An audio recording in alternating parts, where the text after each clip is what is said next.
Yeah, just with working back to full health, Steph mentioned that it was kind of baby steps and getting back and making sure you don't lose what you've worked on this season. Just what are your plans for the off season and possibly playing or just doing individual workouts? Yeah, I mean, probably take a little bit of a break here, just for maybe a week. I don't really want to lose a ton of the stuff I've worked on, and just trying to get my body back to full health. There's some USA basketball stuff I need to get ready for, and I need to be able to find some runs and some ways to play 5-on-5, just so I can kind of get that feel back. And but more than anything, I think my main focus is really just getting my body healthy. And once we get back to 5-on-5, like just being able to test my body and make sure I know it's in a good spot where it's going to be able to hold up with everything that, we think we've corrected or we think we've worked on, to be able to know I'm in a really good spot there. And, when you go through injuries, especially in my scenario where it's been a few of the reoccurring kind of bouncing around, which isn't necessarily uncommon in my situation just because of compensation, and when you're dealing with things in that groin area, that just is kind of how it can go sometimes. I think it's important that you can become confident in your body again, and that's for anybody that goes through injury. So that's probably going to be my main focus is, just feeling 100% again, and then obviously, having that confidence in my body too. We'll go to Lou and then to Josh. Right here. I'm continuing on what Chloe asked. How close are you to that 100% and being able to do the 5-on-5? I don't think we really knew you hadn't played any 5-on-5 up and down the court. Yeah. At any time. So I think that's probably where people struggle to understand at times, is there is a huge difference than me standing there and shooting spot shots and running up and down. But in a basketball game, like, I'm not thinking like, oh, I'm planting here, oh, I'm cutting, oh, I'm doing this, oh, I'm doing that. Like, you're just doing it. So your muscles need to be able to react and withstand that type of stuff. So that's where the 5-on-5 becomes really critical. And then obviously the contact piece of it too. Like, you don't know where you're going to be taking contact from, but my goal, it was the end of October to kind of be out there and trying to get back to playing 5-on-5, and I think that's a very reasonable thing for me. And I've been grinding as hard as I possibly can, and that's how it's always kind of just been for me. Like, I love the work, I love putting in the work, and that it's been difficult not being able to like see the time you put in, being able to put on your jersey and see it pay off. But I think, like I said, I think it's been a really good opportunity for me to learn a lot about myself, and certain lessons that will probably be really important throughout my career as well. Go Josh, then Brian. Hey, Caitlin, good morning. Good morning. Steph talked about AB just being the rock of this team. I'm just interested how her friendship helped you get through the rough mental times throughout the season. I mean, I think it's obviously AB's tremendous. Like, we've always had a great relationship, and that's what exactly you need between your post and your point guard. And she's always been somebody that's been there to check in and pick me up. But I think that goes for our entire team, and I think that speaks for our entire season. I don't think it would be, I don't think we would have had the type of success that we had if it wasn't for the friendship or the empathy people showed one another, or the next man up mentality. Like, that was shown across the board in our locker room, whether it was, for myself or whether it was for somebody that came in mid-season and got hurt. Like, it was always the same. Like, you always care for your teammates in the same manner. So, obviously AB was tremendous in that role, and I think she had an incredible year, but honestly, our entire roster really excelled in that area. With respect to your recovery, looking down the line, have you explored opportunities maybe to play 5-on-5 during the offseason as part of kind of that ramp up so that you're ready for next season and have played actual basketball before things start up again in the summer? Yeah, I mean, I think you always explore every opportunity, and I haven't made any decisions, and I don't know, what that's necessarily going to look like for me. Like I said, there's some USA basketball stuff that is probably my top priority right now that I need to prepare for, and I think that will help me prepare for next season too. But obviously, then you have to prepare for USA basketball in some manner. So that, there's just a lot of different things you got to figure out and balance, and, I'll work through a lot of that too. We'll go Claire and then Elliot. With Fever playoff run, Pacers playoff run, WNBA All-Star, NBA All-Star are here, all here in Indy. Tell us what it means to you to play here and what makes Indy so special. Yeah, I mean, this place is incredible, and I think you've heard so many people talk about it over the course of the last few weeks, whether it's the Colts, whether it's Pacers, whether it's been our players.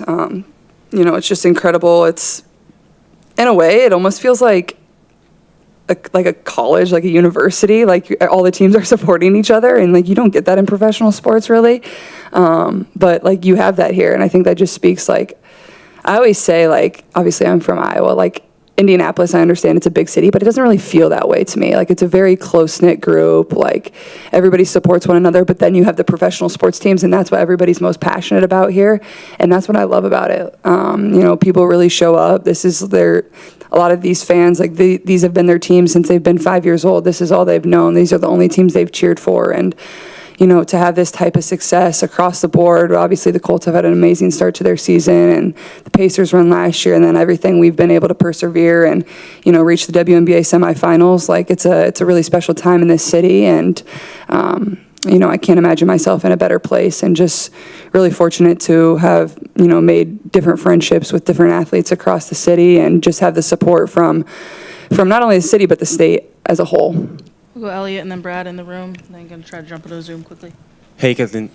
There. Sorry. I'm French, by the way. The Pacers played in an NBA Paris game, Yeah. and there is also the NCAA games in Paris. How much would you like to see a WNBA Paris game to I would showcase love your it. talent in I Europe? would love it. I would go anywhere and play. I think that would be, as I said earlier, like, we're in a moment in time where, the WNBA has never been hotter. There's never been more fans. There's never been more international fans of the game, and that's where you can really grow, is in the international space, and I think the NBA has done a tremendous job of that, and, I would love to go play over there. I think it would be really fun. I think it, obviously there's quite a few, obviously if it's in Paris, there's some great French players on other teams as well that could make it exciting. Obviously the Pacers played Wemby over there, and I know they had an amazing time getting to do that. So I would be very open to that. I think it would be, great for the league to, try that out, see how it goes, and I'm pretty positive it would go well. So I would love it. Brad? Caitlin, this was not an ideal situation for you this season, but how much of an element of basketball learning were you able to get in having an extended period to just sit and watch and observe and be in the huddle and almost take on the role of another set of coaching eyes with this group this season? I mean, it's not what I envisioned by any means. But, I've talked with a few people about this. I think, when I get a few years down here in my career, like, I think this is a moment in a season I'll look back on and be like, this is why I am who I am today. And that's obviously probably pretty challenging to think in that way right now, but I truly believe that. And, it was hard sitting on the bench. I'm not going to lie. There were certainly some hard days, but, I think it taught myself how to be a really good leader and how to be a really good teammate, and how to empathize for your teammates in certain situations. When you're in the heat of battle, your emotions are high, and you feel things differently. And I think when you're on the sidelines and you don't have your jersey on, you can observe and really watch people and learn about people. And I don't think it was so much for me like the basketball. I mean, like, obviously you learn about basketball. That's always how I've learned. I've been a basketball junkie. Like, you watch games, you watch the NBA, you watch college, you just have basketball on. That's the best way to improve your IQ, but also to learn about people and ask them questions and watch the way they operate. And for myself, getting to do that with my teammates, I think, is probably the biggest lesson I learned. And just, how can I show up every single day and, pour into them and be there for them, but also, going forward down the road, like, if I have a teammate that's injured or hurt or going through a tough moment, like, I know I will always show up for them and be there for them and check in on them, because it is an incredibly isolating thing, and you don't realize that until you go through it. And, everybody says it, like, but you don't feel it unless you go through it. So I think all of that is probably what I learned most. We're going to jump over to Zoom, go to Malika Andrews. Caitlin, I'm really glad to hear that you are on the mend here. I'm not sure how to turn on my camera, so I'll just keep going. It's all right. I can't We've heard see from you a lot of anyway. players in the last couple of days that more good leadership, great leadership is what is needed. I'm curious, in your mind, what is great leadership? What do you hope happens from here? I mean, I think over the course of my career, and obviously you always want to become a better leader. And I think I've been around a lot of really good leaders in my life, and I've been very fortunate and able to learn from those people, and I'm trying to learn and grow every single day as a leader too. And I think for me, and I've said this many times, it is all about relationships, and that's the truth. And I know that's really hard to say in professional sports, but whether it's a relationship with your front office, whether it's a relationship with commissioner of the league, whether it's a relationship with your teammates, that's the most important thing in leadership. Why would my teammates want to listen to me if I didn't have a relationship with them? I think it's the most simple thing, and you have to be very intentional about seeking those out and understanding your teammates. Everybody in professional sports comes from different walks of life, and you have to be able to know why they are who they are. I think that's super important, and being intentional about that. So I think that's something I try to continue to improve in my daily life every single day, whether it's obviously, as a part of the Indiana Fever organization, or whether it's as a friend or a family member. Relationships are very important for me as a person. So I would just say, for me, I would say the most important part of leadership, whether that's the WNBA, whether that's corporate America, I think it comes down to relationships and really caring about the people you surround yourself with. I should have been more specific. That's what you're hoping for from the league office when you say great leadership. You're hoping for that relationship-based great leadership. Sure. All right, we'll go one more on Zoom with Maddie Kenny, and then we're going to probably wrap up in the room with Brian.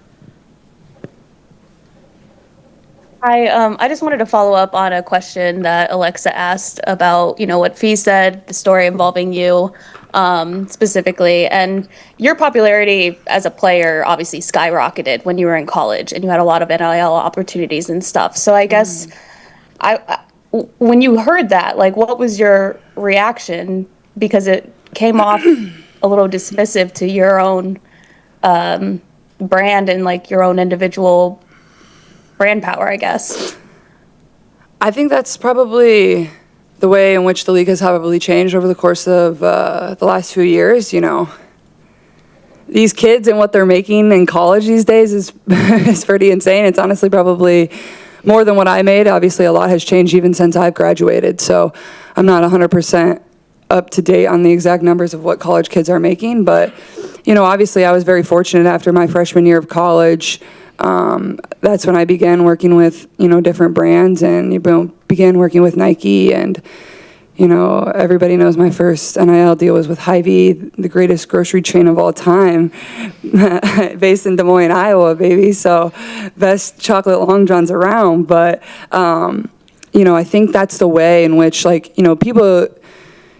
young women are coming into this league now with that type of, I don't even want to say it's money, but they're beginning to build their brands in college, and then they're bringing that to the WNBA. So I think that's just a way in which the league has changed and will continue to evolve. And back to my main point, like I said, we are in the biggest moment in WNBA history. There's no denying that. Everybody knows that, and everybody that's in a place in power has a true responsibility, and even myself, we have a responsibility to make sure that this game is in a great place going forward with the CBA, and, caring for our players, and, building this league to make sure it's in a great spot for many years to come, because you all know I grew up as a huge fan of this league, and I'm going to do everything I can to make this the league that, a 5-year-old, a 10-year-old, a 15-year-old, a girl in college is really proud of to come into, and to be able to put a WNBA uniform on, and that's what they dream of, and then hopefully they can accomplish that goal, because that's exactly who I was, and that's really at the end of the day, I hope that's what my legacy can be, is just how I impacted people to be able to maybe want to be in the WNBA, but to really just achieve whatever they want to achieve. Sorry, I went on a little bit of a tangent there on your question, but yeah, that's all I got for you. Last one with Brian. Lexi Hall and the way that she kind of found her game a little bit offensively there later in the season. I'm curious what you saw from her just in terms of her development, how she adjusted to the way teams defended her.